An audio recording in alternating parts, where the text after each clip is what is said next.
All right, everyone, this is Josh Rubin from East West Sailing, and today I want to talk about what happens when I have no thyroid. What do I do when I have no thyroid? Before we get started, please like this video, show us a little support, and show us a little more support. Subscribe to our channel, and to show your self-support, hit that notification button. So every week when we put out a video, you get notified. Let's jump in.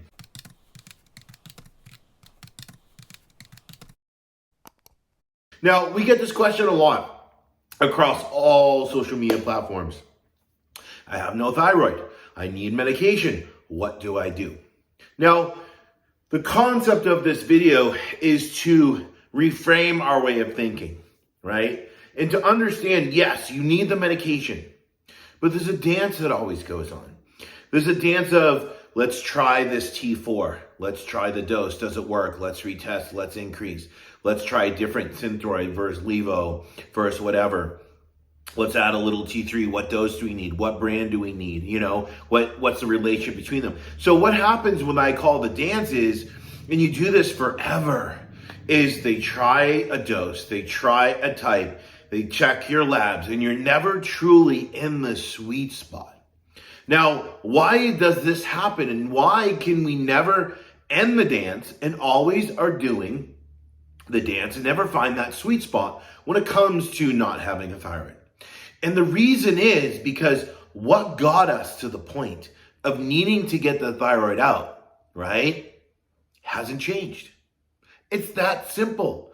Think about it. When we got our thyroid out, our physiology is in a state that got us to a point because of how we lived, trauma, taking synthetic supplements, all these things created so much that we mismanaged our physiology so bad, right? Some things we are in control of and some things we're not. But our physiology is mismanaged so bad, we got to a point we needed a thyroid out. We take the thyroid out, here's your medication, but guess what?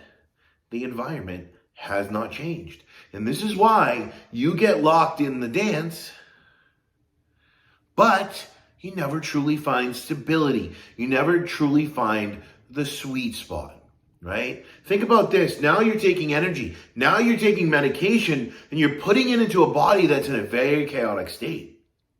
So it doesn't work for a lot of people. It can give them heart palpitations, give them insomnia, make them feel worse. We have to change the state to support the medication. Whether you have a thyroid or not, this goes for people that have a thyroid as well, right? Now you have to do for the body what it can't do for itself. That is amazing. Think about what I'm saying. Now that you have no thyroid and you're taking a medication, whether it's T4 and T3, which it probably should be, but that's a whole nother discussion, and I'm not a doctor and I can't say that, but you have to do for the body what it can't do for itself. That means you have to change how you're living and what got you here. And some of us can't do that initially. So we change how we're eating, what we're eating, when we're eating, to build resiliency, to decrease the stress response, to build up our energy reserves, to support the medication that's coming in, to create that foundation to say, oh, medication, you're supported, you can do what you're designed to do. And that's exactly what our RTM method is. It's exactly what our RTN online program is about. It's exactly what our one-on-one coaching is about. It's exactly what our Balancing the Body Budget Guide is about. That's what we're teaching people, is to use nutrition to change the state. Because when we do that and we start seeing some results, what happens next is we go, I've built resiliency to the stresses in my life. I've adapted, but I want to make small changes. I don't want to work out in the morning because now I'm seeing and creating awareness that doesn't work for me, it works against me. Now I want to start going on work during the day to break up the day to de-stress my system or whatever it may be. We start making small changes in our life because we learn that how we're living, right? Our experiences shape our biology. So if we change our experiences, we reshape our biology, just like we do with food, just like we do with the types of food, when we eat, what we eat, to be more strategic to meet our own metabolic needs. Because when we do that, right, we decrease the stress response. Remember, you take a medication, but you're in this chaotic state. Anytime you're in this chronically stressed state, many things are happening. We're producing stress hormones. That causes you to produce proteins that chelate very important minerals like copper. Without copper, you can't stimulate TRH. Can't happen. It cannot happen. Impossible. Number two, these stress hormones that are being produced will block T4 to T3 conversion. Whether you have low T3 or high reverse T3, you're going to have low T4 conversion into T3.